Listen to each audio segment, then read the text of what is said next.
Hali gani tena mfuatiliaji na mtazamaji wa YouTube channel hii ya Habari 24 channel, ambayo tunazidi kukujuza na kukupasha habari pamoja na matukio mbalimbali yanayojiri kutokea kila kona ya dunia.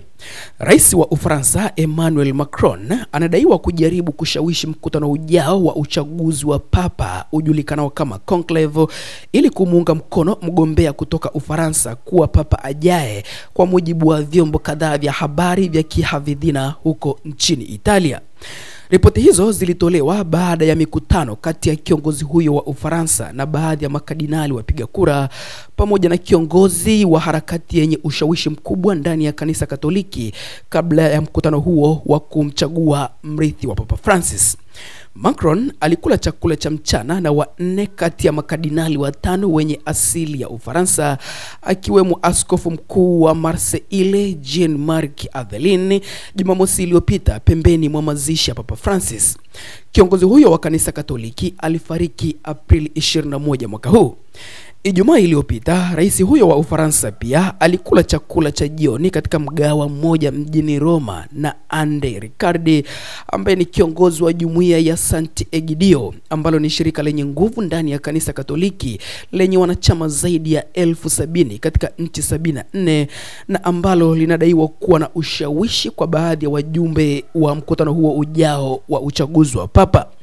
Kwa mujibu wa gazeti la kila siku la Italia la Tempo, Macron alizungumza na makardinali kuhusu njia za kujenga mwafaka kuhusu Aveline.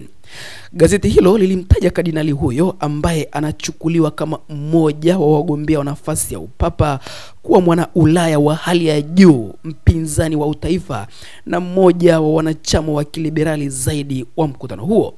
Gazeti hilo pia lilifananisha mikutano hiyo na uingiliaji unaostahili mfalme mpya wa jua, likimaanisha mfalme Louis wa 16 wa Ufaransa wa karne ya 17, ambaye alijaribu kushawishi uchaguzi wa papa kupitia makardinali wa Kifaransa. Gazeti lingine la Italia la Verità lilimshutumu moja kwa moja Macron kwa kujaribu kumchagua papa ajaye.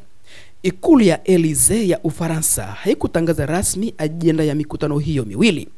Jumuiya ya Sant'Egidio ilikanusha madai hayo, ikiliambia gazeti la Le Monde siku ya Alhamis kwamba Macron anataka kuelewa mchakato huo na si kuingilia uchaguzi wa papa. Vyombo vya habari vya kihafidhina vya Italia vimehusisha hatua za rais huyo na nia yake ya kurejesha ushawishi wa kimataifa na kurekebisha uhusiano na Vatican, ambao unadaiwa kuzorota wakati wa uongozi wa Papa Francis.